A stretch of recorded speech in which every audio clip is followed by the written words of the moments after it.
Your Excellency of Antigua. I'm very excited to be here, educators, linguists. I thank Professor Devenish for finally finding me in December and squeezing me in on this historical event. It looked as if after my turbulent years many, many years ago as a linguist, I have dropped off the planet, but I'm back. The island of St. Martin, I'm going to talk about language policy and practices of the island of St. Martin, French and Dutch side. The island of St. Martin is unique. It's 37 square miles, or 91 square kilometers, which is roughly 1/5 of Kingston here in Jamaica. And yet, this small island is home to about 90,000 inhabitants on both sides of the island, and is the smallest island in the world to be divided in 2 countries. Yeah. St. Martin, every island in the Caribbean and almost every country in the world is represented in St. Martin, Saint Martin, which is considered a true example of a United Nations with over 110 different nationalities registered on the Dutch side alone. So we have an interesting linguistic panorama, a linguistic cultural panorama. And then we have a situation where the Dutch side and the French side, the people, the local people of the Dutch side and the French side speak a version of Creole language, English-based, whereas the official languages are Dutch and French. So no relation to the language of the people. So unlike like in St. Lucia, the Creole language is related to the French, and in Jamaica, the Creole language is related to the English, the former colonizers. That's not the case in St. Martin. In the 70s, the then Minister of Education, of the Netherlands Antilles, Mrs. Faustina Frank, in accordance with the UNESCO Declaration on Education, indicated that children should get mother tongue education in kindergarten and the first 2 years of elementary education. This meant for the ABC Islands, Aruba, Bonaire, and Curaçao, Papiamentu, and for the SSS Islands, St. Martin, Saba, and Statia, English. As far as St. Martin is concerned, that was just an establishment of an already existing practice. As far as the French side is concerned, it seems as if the Republic of France had never heard of the UNESCO Declaration and continued to treat the local population as if the local population in its overseas territories as if it was European French, and totally disregarded the local culture and language of the people. Our governor said something about St. Lucia in that aspect.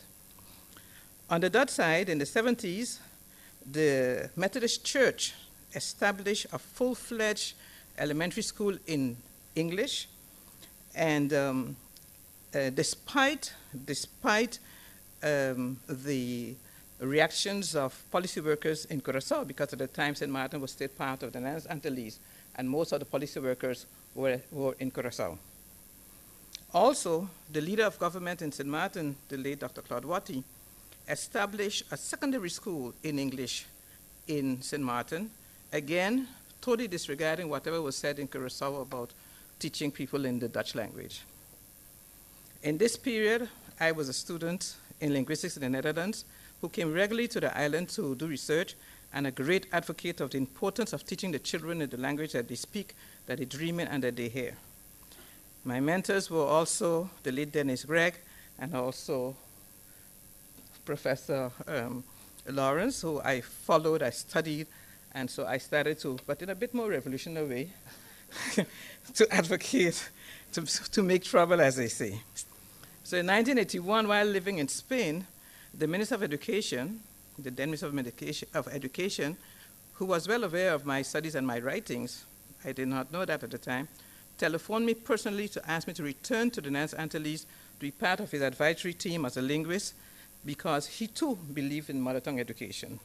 He had commissioned a study called Education for One and All, Enseñanza para Un y Tour, in which it was proposed to have the mother tongue of the Antillean population be used as language of instruction in the schools. It was a battle, especially in Curaçao. A battle where the dynamic Catholic School Board advocated the use of Dutch, and the CTEC, the trade union, advocated the use of Papiamentu. In St. Martin, the battle was not so fierce. The voice of the trade union at the time was not heard. Now it's heard. And the voice of the Catholic School Board in St. Martin was not as vocal and as active as that in Curaçao. In addition, the Methodist Agogic Center started to bloom and very soon established 3 full-fledged campuses on the island of St. Martin. My entry into St. Martin society was marked by great controversy. I was a keynote speaker at a teachers' conference under the theme, the dual language situation of St. Martin. In a very provocative, perhaps, presentation, I indicated there is no such thing as a dual language. I indicated that Dutch language was a dead language. It was nowhere in the media. People never heard it. They didn't pray in it. They didn't dream in it. The churches were not in Dutch. So Dutch was dead. And the persons who claimed that they were bilingual or had I use the term dual language, I considered them to be fooling themselves and said they were semi-lingual. They did not master any one of the languages properly. Naturally, there was strong reaction, especially from teachers from the Netherlands who were in majority at the secondary schools, as well as some of our own local teachers who I then called Oreo cookies. Black outside, but white inside. Those were my revolutionary terms. So I continued my crusade to have English as language of instruction, and mind you, I'm saying English. I did not even start to talk about creolized version of English, but I was almost battled.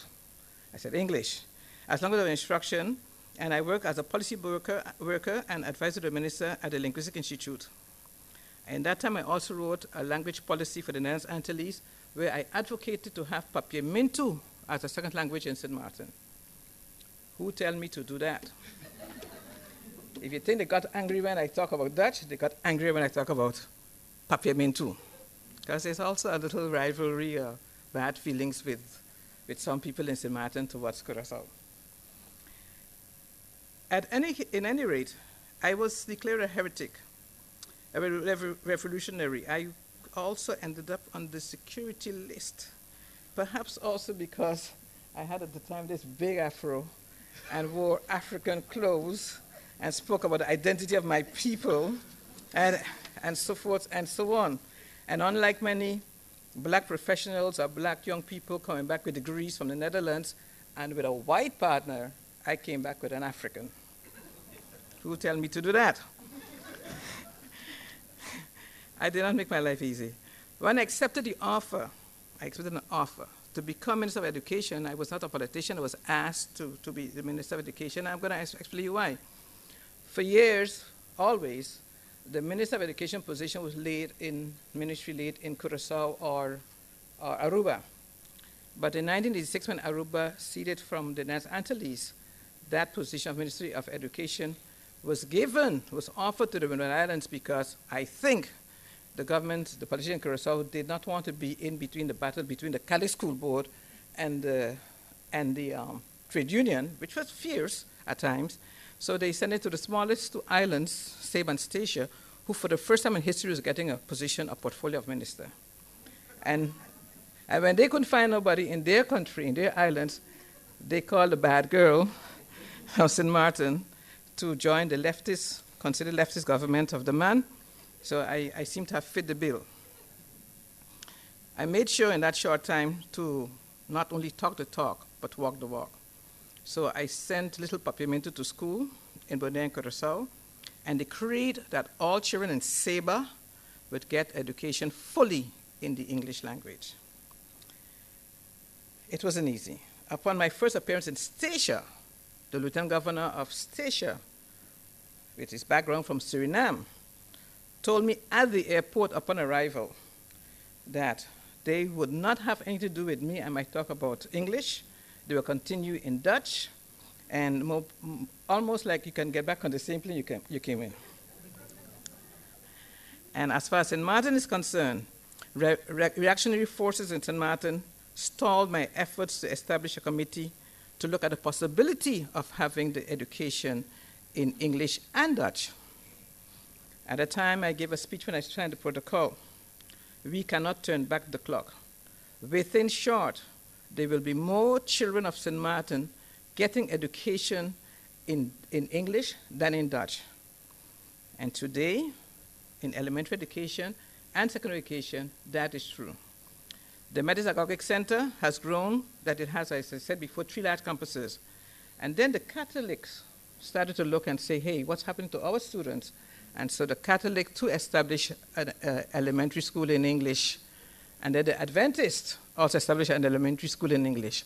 And there are a number of other private schools not subsidized by government, those on the lower ranks of immigrants and those on the higher ranks of Canadians and Americans, which are established in English. So, in effect, the majority of young people in St. Martin are getting